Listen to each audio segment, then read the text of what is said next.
இந்த கேள்வி என்னன்னு சொல்லி நான் சொல்கிறேன், சரிங்களா? ஒரு 2 கேள்வியாக இருக்குது. கேள்வி என்னென்னா, எதுக்காக நம்முடைய ஆண்டவராக இயேசு கிறிஸ்து இந்த பூமிக்கு வரணும்? என்னுடைய பாவத்திற்காக எதுக்கு அவர் வந்து சிலுவையில் உயிரிழக்கிறாரு? அதுவும் பரலோகத்திலேருந்து பூலோகத்துக்காக இயேசு கிறிஸ்துன்றவர் வந்து எதுக்காக என்னுடைய பாவத்திற்காக உயிரை கொடுக்குறாருன்னு நீங்கள் சொல்கிறீங்க அப்படின்ற கேள்வியை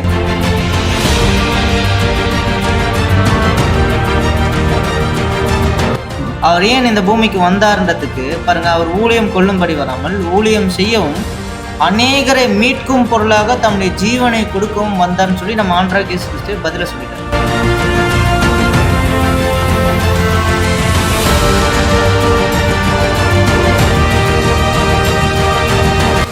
ஆதாம் செய்த அந்த கீழ்ப்படியாமையினால பாவம் வந்துட்டதுனால அவர்கிட்ட இருக்கக்கூடிய அந்த நித்திய ஜீவன், அந்த ஜீவன் என்ன பண்றாருன்னா தேவன் என்ன பண்றாரு, எடுத்து அப்புறம் மரணம்ன்ற ஒரு தண்டனையும் கொடுக்குறாரு.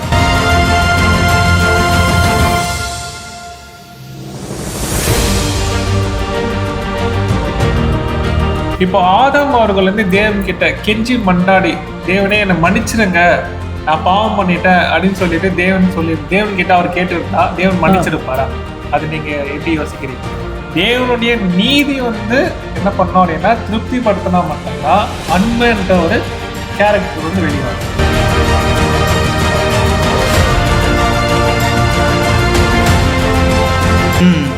பாருங்க, சாவாம உள்ளவரும் இம்மார்டாலிட்டி. பாருங்க, பிதாவாகிய தேவனால எந்த தன்மையிலும் யாருக்காகவும் எந்த சூழ்நிலையிலும் எந்த ரூபத்திலையும் மாறி அவரால் என்ன பண்ண முடியாதுன்னா அந்த ஜீவனை மரணத்தினால ஜீவனை கொடுக்க முடியாது அப்படின்னு சொல்லி பார்க்கணும்.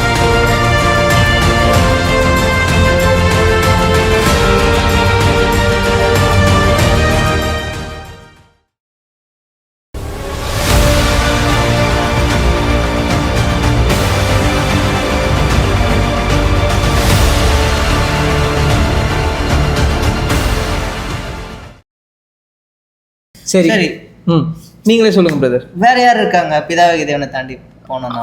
என்ன கேட்டிங்கன்னா, ஓகே, பிதாவாகிய தேவனுக்கு நம்ம வாய்ப்பு இல்லை அப்படின்னு சொல்லிட்டோம்.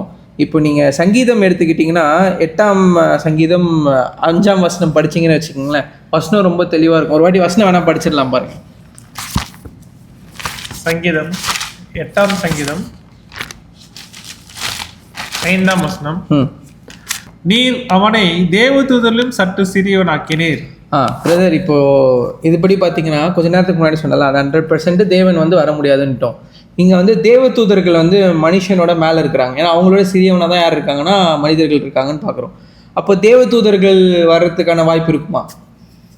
தேவதூதர்கள் வர்றதுக்கான வாய்ப்பு இருக்குமான்னு சொல்லி பார்க்கும்போது நம்ம யோசிச்சு பார்க்கலாம். இது கூட பிதாவாகிய தேவன் வர முடியாது, அவருடைய தன்மைகள் வேற மாதிரி இருக்குன்னு சொல்லி பார்த்தோம். ஏன்னா அவருக்கு வந்து அழியாமை, இம்மார்டாலிட்டின்றத சொன்னோம். இருக்கும். இப்போ தேவதூதர்கள் ஒருவேளை வரலாமா அப்படின்னு சொல்லி பார்க்கும்போது தேவதூதர்களுக்கு இந்த வாய்ப்பு முதல்ல கடந்து போச்சா? மனிதர்களை மீட்டெடுக்கக்கூடிய ஒரு வாய்ப்பு கடந்து போச்சான்னு சொல்லி பார்க்கும்போது பாருங்க, ஆதியாகமம் 6ஆம் அதிகாரத்தில் நமக்கு நல்லாவே தெரியும். தேவதூதர்கள் என்ன பண்றாங்க, இந்த பூமிக்கு வராங்க. தேவன் வந்து நெஃப்லிம்ஸ் அதாவது வந்து தேவ தூதர்களை வந்து மனுஷர்களை நல்வழிப்படுத்துறதுக்காக இந்த பூமிக்கு அனுப்புறாரு. அப்படி வந்த அந்த தேவ தூதர்கள் அவர்கள் மனுஷ சரீரம் எடுத்து அந்த பூமிக்கு வராங்க. வந்த அந்த தேவ தூதர்கள் மிகப்பெரிய பாவத்துக்குள்ளாக போயிட்டாங்க. கரெக்டா என்ன பண்ணிட்டாங்க, மனுஷ குமாரத்திகளை தெரிந்து கொண்டு அவர்களோடு திருமணம் செய்து ராட்சச சந்ததி, அவர்கள் மூலமா ஒரு ராட்சச சந்ததி டெவலப் ஆயிடுச்சு. அந்த வாய்ப்பு கொடுக்கப்பட்டுச்சு. இந்த வாய்ப்பு அவர்கள் கடந்து போச்சு அப்படின்னு சொல்லி பார்க்குறோம். ஸோ அவர்களும் அந்த வாய்ப்பை தவற விட்டுட்டாங்க. அப்போ அவர்களும் அந்த லிஸ்ட்ல நம்ம வைக்க முடியாது அப்படின்னு சொல்லி பார்க்கலாம். வைக்க முடியாது. இன்னும் ஆங்கிள் யோசிச்சு பார்க்கலாம். இப்போ ஒரு தேவ தூதருடைய நிலைமை டைரக்டா எடுத்துக்கொண்டு வந்து பார்ப்போம். அவர்கள் மனுஷ சரீரம் எடுத்துட்டு வந்து தப்பு செஞ்சுட்டாங்கன்னு பார்த்தோம். இப்போ ஒரு தேவ தூதர் டைரக்டா அந்த நிலைமையில இருந்து அந்த மீட்கக்கூடிய அந்த ஜீவனை தர முடியுமானா அவர்கள் ஆவிக்குரிய சரீரத்துல இருக்கிறாங்க. ஆனா இங்க வசனம் என்ன சொல்லுது, ஜீவனுக்கு ஜீவன் சொல்லும் போது அந்த பரிபூர்ண மனுஷ சரீரம் அந்த நிலைமையில இருந்து தான் ஜீவனை கொடுக்கணும்னு சொல்லி பார்க்கிறோம். அப்போ அந்த நிலைமையிலும் நம்ம தேவ தூதர்களை வைக்க முடியாது அப்படின்னு எடுத்துட்டு வர முடியாதுன்றோம். சரி, ஓகே. அப்போ வந்து பிதாவாகிய தேவன் முடியாது, தேவ தூதர்களாலையுமே வந்துட்டு அந்த ஒரு விஷயத்துக்கு ஈக்குவலாக வர முடியாது அப்படின்னு பார்த்துட்டோம். சரி பிரதர், மனுஷங்களில் யாராலும் கூட முடியாதா? ஏன்னா அதுக்கப்புறமா சரி அந்த மரணம்ன்ற ஒரு விஷயம் தொடர்ந்து வந்ததுன்னு நீங்கள் எக்ஸ்பிளைன் பண்ணிங்க, நான் புரிஞ்சுக்கிட்டேன். ஆனால் அதுக்கப்புறமா நீதிமான்ன்ற ஒரு நிலைமையில நிறைய பேர் காணப்படுறாங்களே, பரிசுத்தவான்கள் நிறைய பேர் இருக்காங்களே, அவங்க யாராவது வந்து இதுக்கு ஈக்குவலாக இருக்கிறதுக்கான வாய்ப்பு இருந்திருக்கலாமா? பிரதர், நீங்க ரொம்ப கன்ஃபியூஷன் ஆறீங்க பிரதர். ஏன் அப்படின்னா தேவன் நீதியின்படி ஜீவனுக்கு ஜீவன் கொடுக்கணும்ன்ற விஷயத்தை நீங்க புரிஞ்சுக்கிட்டீங்க. ஆனா கரெக்ட் தானே பிரதர்? மீட்கும் பொருளுக்குண்டான சரியான அர்த்தத்தை நம்ம என்ன பண்ணலாம் அப்படின்னா வேதத்துல இருந்து நம்ம ஆழமா நம்ம தியானிக்கலாம். ஓகேங்களா? ஃபர்ஸ்ட் அந்த வசனம் நம்ம வாசிக்கலாம். மார்க் 10ஆம் அதிகாரம் 45ஆம் வசனம். அப்படியே மனுஷகுமாரனும் ஊழியம் கொள்ளும்படி வராமல் ஊழியம் செய்யவும் அநேகரை மீட்கும் பொருளாக தம்முடைய ஜீவனை கொடுக்கவும் வந்தார் என்றார். சோ மத்தேயுலயுமே நம்ம இந்த ஒரு வசனத்தை நம்ம பார்த்தோம். சோ அந்த மத்தேயிலையும் இந்த மார்க்லயும் நம்ம இங்க பார்க்கும்போது மீட்கும் பொருள் ஒரு வார்த்தை இருக்கு இல்லையா? சோ இதோட மூல பிரதியில, அதாவது கிரேக்க பாஷையில என்னன்றது நம்ம பார்க்கணும். ஏன்னா புதிய ஏற்பாடுலாம் கிரேக்க பாஷையில தான் வந்து எழுதப்பட்டு அங்கிருந்து தான் வந்து டிரான்ஸ்லேட் பண்ணியிருக்காங்க. ஓகே, அப்போ அந்த கிரேக்ல வந்து பயன்படுத்தப்பட்ட அந்த மீட்கும் பொருளுக்கு பயன்படுத்தப்பட்ட வார்த்தை என்ன அப்படின்னா இங்க லூட்ரான். ஓகேங்களா? அப்போ இந்த மீட்கும் பொருளுக்கு லூட்டான் இந்த இடத்துல பயன்படுத்தப்பட்டிருக்கு. ஸோ இந்த லூட்டான் என்ற கிரேக்க வார்த்தையோட அர்த்தம் என்ன அப்படின்னா விடுதலையின் விலை. சரிங்களா? அதோட இங்கிலீஷ்ல எப்படி சொல்லுவாங்கன்னா ரிடெம்ஷன் பிரைஸ். அதாவது குறிப்பா பாத்தீங்கன்னா இந்த மத்தேயிலும் மார்க்லயும் இப்ப நம்ம பார்த்தோம் இல்லையா அந்த வசனங்கள் அநேகரை மீட்கும் பொருளாக. அப்ப அந்த இடத்துல அந்த 2 அதிகாரங்கள்ல மட்டும் ரான்சம்ன்ற வார்த்தைக்கு லூட்ரான், நீங்க சொன்ன மாதிரி லூட்ரான்ற வார்த்தை. பிரதர், நீங்க பேசும்போது இந்த ரெண்டு அதிகாரத்தை மட்டும் ஹைலைட் பண்றீங்களா? மத்தேயு மார்க்குன்னு சொல்றீங்களா? இந்த 2 இடத்துல மட்டும் விடுதலையின் விலை லூட்ரான்னு சொல்லியிருக்குன்னு சொல்றீங்க. ஏன் இது 2 மட்டும் ஹைலைட் பண்றீங்க? பிரதர், இன்னொரு வசனமும் தெளிவா இருக்கு பிரதர். மீட்கும் பொருள்ன்ற விஷயத்த 1 தீமோத்தேயு 2ஆம் அதிகாரம் 6ஆம் வசனம் நம்ம வாசிக்கலாம் பாருங்க. எல்லாரையும் மீட்கும் பொருளாக தம்மை ஒப்பு கொடுத்த மனுஷனாகிய கிறிஸ்து இயேசு அவரே. சோ இங்கே மீட்கும் பொருள் இருக்கு இல்லையா? சோ ஆனா இந்த இடத்துல இந்த மீட்கும் பொருளுக்கு யூஸ் பண்ணப்பட்ட அந்த கிரேக்க வார்த்தை என்ன அப்படின்னா ஆன்டி லூட்ரான். சோ மத்தேயு மார்க்ல லூட்ரான் மாத்திரம் தான் இருக்கும். இங்கதான் பார்க்கும்போது ஆன்டி லூட்ரான் என்ற ஒரு வார்த்தை பயன்படுத்தும். அப்போ வேதத்துல ரான்சம்னு எழுதப்பட்ட அநேக இடங்கள் இருக்கு. அதுல ஒரு சில இடங்கள்ல லூட்ரான்ற வார்த்தை பயன்படுத்தப்பட்டிருக்கு. இன்னொரு சில இடங்கள்ல நீங்க சொன்ன ஆன்டி லூட்ரான். அதுல ஒரு வசனம் தான் இந்த 1 தீமோத்தேயு. அதுக்கு அர்த்தம் என்ன அப்படின்னு பார்க்கும்போது ஆன்டி லூட்ரான் அப்படின்னா சரி நிகர் சமான விலை. அப்போ சரிநிகர் சமான விலை. இப்ப ஆன்டி அப்படின்னா இப்ப 2ஆ பிரிச்சுக்கலாம். ஆன்டி அப்படின்னா ஈக்குவல் சப்ஸ்டிடியூஷன். அதாவது இப்போ ஆதாமுக்கு ஈக்குவலா என்ன இருக்கணும் அப்படின்னா ஒரு பொருள் இருக்கணும். சப்ஸ்டிடியூஷன் அவருக்கு பதிலாக ஜீவனுக்கு ஜீவன் அப்படின்னு சொல்லி நம்ம பாக்குறோம் இல்லையா? சோ இப்ப பாருங்க, நம்ம கம்பேர் பண்ணலாம். இப்ப நம்ம ஆல்ரெடி நம்ம பிதாவாகிய தேவனை நம்ம கம்பேர் பண்றோம். ஈக்குவல் என்ற விஷயத்துல வர மாட்டாரு. ஏன்னா ஆதாம் என்றவர் மனுஷன், பிதாவாகிய தேவன் சாதாரண உள்ளவர். அந்த ஈக்குவல் இடத்துலயே வரல. அவருக்கு மாறாக சப்ஸ்டிடியூஷனும் வர முடியாது. தூதர்களும் பார்த்தோம் இல்லன்னு சொல்லி பார்த்தோம். ஈக்குவல் என்ற ஒரு கண்டிஷன் மெட் ஆகுமா? தூதர்கள் வராது, மெட் ஆகாது. ஏன்னா ஆதாம் வந்து தேவதூதர்கள் சற்று சிறியவரா இருக்காங்க. ஈக்குவலே வந்து மெட் ஆகாது. சப்ஸ்டிடியூஷனும் மெட் ஆகாது. அவருக்கு பதிலாக அவர் வரணும் அப்படின்னா மனுஷ தன்மையில வரணும். சரி, மிருகங்கள் வரும்னா ஏன்னா மிருகம் வந்து மனுஷனை காட்டிலும் கீழான ஆதாம் கிட்ட சொல்லும் போது ஆண்டுகொள்னு சொல்லி மிருக ஜீவன்கள். அப்போ ஈக்குவல் என்ன ஆகாது அப்படின்னா அங்க வராது. சப்ஸ்டிடியூஷன் அவருக்கு பதிலாகவும் கொடுக்க முடியாது, வர முடியாது. சோ அப்படி பார்க்கும்போது மிருகமும் என்ன பண்ண முடியாது அப்படின்னா அந்த ஈக்குவல் வர முடியாது. சப்ஸ்டிடியூஷன் அவருக்கு பதிலாகவும் கொடுக்க முடியாது. இப்ப நீங்க ஒரு கேள்வி கேட்டீங்களா, மனுஷனால வர முடியாது. நிறைய பரிசுத்தவான்கள் இருக்காங்கன்னு கேட்டேன். ஆமா பாருங்க, வேதத்துல ஆதாமுக்கு அடுத்து நம்ம பார்க்கும்போது நீதிமானாகிய நோவான்னு நம்ம வாசிக்கிறோம் இல்லையா? அப்ப ஆதாமுக்கு அடுத்து ஒரு நீதிமானாகிய நோவான்னு இருக்காரு. அப்ப அவர் வந்து ஒரு ஜீவனை கொடுத்துருக்கலாம்ல? ஆமா, விசுவாசத்தின் தந்தை பாருங்க. இப்ப நம்ம அந்த மீட்கும் பொருளுக்கான அர்த்தத்தை பார்த்தோம். Equal and corresponding or equal and substitution. இப்போ ஆதாமுக்கு ஈக்குவலா ஒரு மனுஷன் வந்துட்டாரு, அவருக்கு சப்ஸ்டிடியூஷனா ஒரு மனுஷன் இருக்கிற என்ன தெரியுது?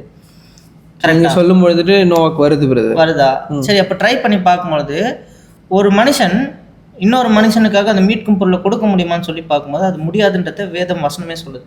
பாருங்க, சங்கீதம் 49ஆம் சங்கீதம் 8ஆம் வசனம். சங்கீதம் 49ஆம் சங்கீதம் 8ஆம் வசனம். எவ்விதத்தினாலாவது அவனை மீட்டு கொள்ளவும் அவன் நிமித்தம் மீட்கும் பொருளை தேவனுக்கு கொடுக்கவும் கூடாதே. பாருங்க, இங்க வசனமே தெளிவா சொல்லுது. எவ்விதத்தினாலும் ஒரு மனுஷன் இன்னொரு மனுஷனை மீட்டுக் கொள்ளவும் அந்த மனுஷனுக்காக மீட்கும் பொருளை தரவும் என்ன பண்ண முடியாது, முடியாது அப்படின்னு சொல்லியிருக்கு. இதே இன்னொரு இடத்துல சங்கீதத்துல நீங்க வாசிங்கன்னா, தன் சகோதரனுக்காக ஜீவனை கொடுக்க ஒரு மனுஷனாலும் கூடாது அப்படின்ற மாதிரி வசனம் சொல்லப்பட்டிருக்கு. ஓகே.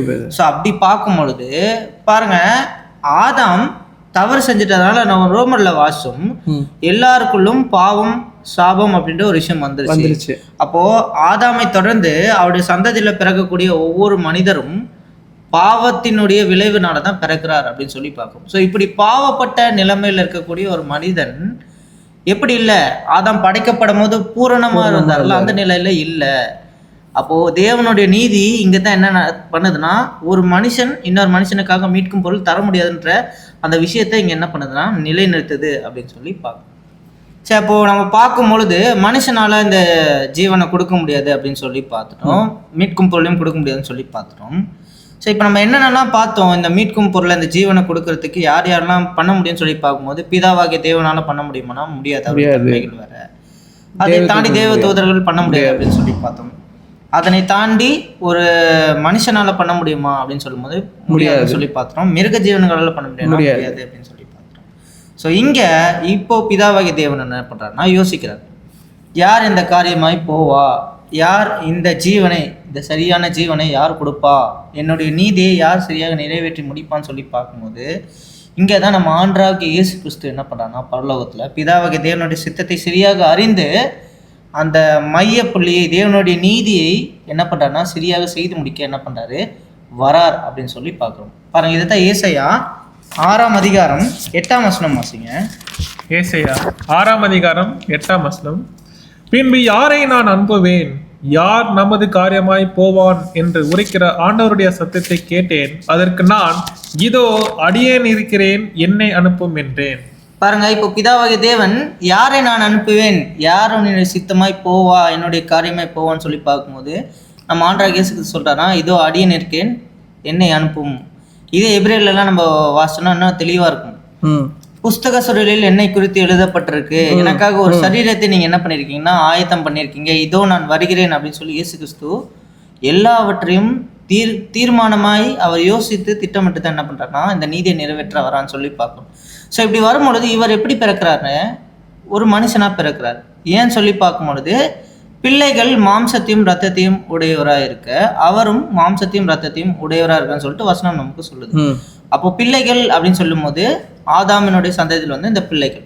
ஸோ இவர்கள் தான் இந்த ஜீவனை இழந்து போயிட்டாங்க. ஸோ மனுஷனுடைய அதே நேச்சர், ஃபிசிக்கல் நேச்சரை பற்றி சொல்லுது. அப்போ இயேசு கிறிஸ்துவும் அதே ஒரு மாம்ச சரீரம் எடுத்து தான் வராது.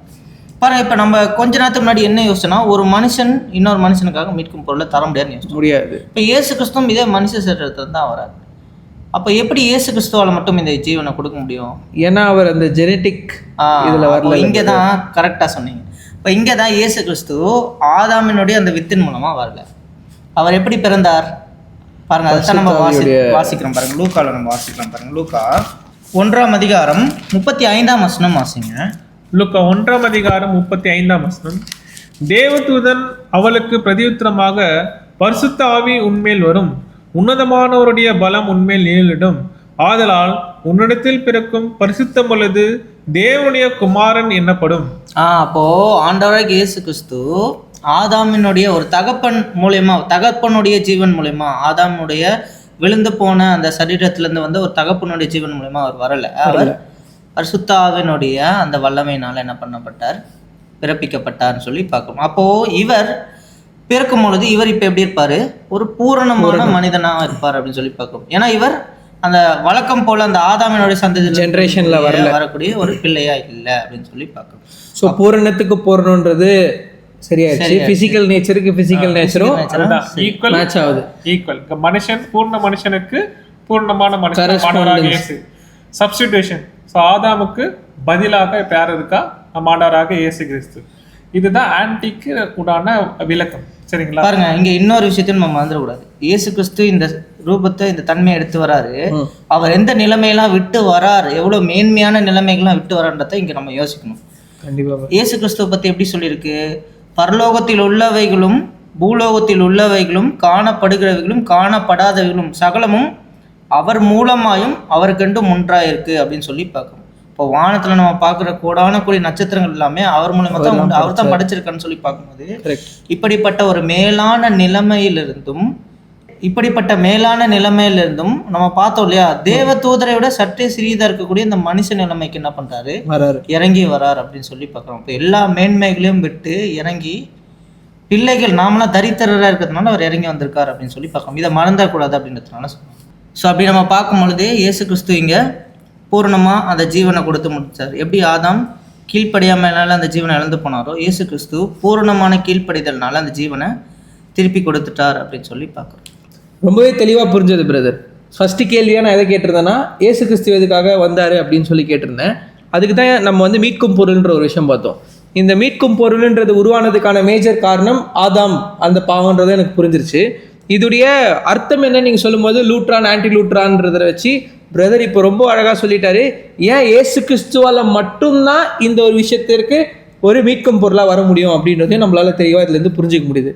ஸோ ரொம்ப தெளிவாகவே இந்த ஒரு விஷயம் இருக்குது பிரதர். வரக்கூடிய நாட்களில் நம்ம இன்னும் இதை எப்படி பார்க்கலாம் அப்படின்னு பார்த்தீங்கன்னா, இந்த ஒரு மீட்கும் பொருள்லேருந்து அவர் மீட்டாருன்னு சொல்கிறோம்ல, அதை எப்படி நம்ம புரிஞ்சுக்கிறது, அதாவது எந்த விஷயத்தை மீட்டாரு? அதாவது இந்த கேள்வி எப்படி வருதுன்னா, இப்போ இந்த விடுதலையின் விலை எல்லாருக்கும் போய் சேர்ந்துச்சா அப்படின்றத நீங்கள் சொன்ன கேள்விக்கான இது வருது. ஆமாம் பிரதர், இது எப்படி வந்து எல்லாருக்கும் சேர்ந்துருச்சு, எல்லாருக்கும் இந்த ஒரு விடுதலையின் விலை வந்துருச்சான்றதை வரக்கூடிய நாட்களில் கண்டிப்பாக நம்ம என்ன பண்ணலாம் அதுவும் டிஸ்கஸ் பண்ணலாம். ஆனால் இன்னைக்கு நம்மளுக்கு இந்த ஒரு மீட்கும் பொருள் அப்படின்றதுடைய தெளிவான அர்த்தம் நம்மளுக்கு கண்டிப்பாக தெரிஞ்சிருக்குன்றதை நம்மள எல்லாராலுமே புரிஞ்சிக்க முடியுது. ஓகேங்களா? ஸோ அன்புக்குரிய சகோதர சகோதரிகளே, இன்றைக்கி நம்ம இந்த மீட்கும் பொருள் அப்படின்ற ஒரு வார்த்தையுடைய தெளிவான அர்த்தத்தை பார்த்து புரிஞ்சுக்கிட்டோம். சரிங்களா? வரக்கூடிய நாட்களில் நம்ம என்ன பண்ணலாம்னா, மீண்டும் இதை ஆழமாக எப்படி நம்ம புரிஞ்சுக்கிறன்றதையும் கண்டிப்பாக பார்க்கலாம். பொறுமையுடன் கேட்ட உங்கள் அனைவரும் தேவன் தாமே ஆசீர்வதிப்பாராக. ஆமென்.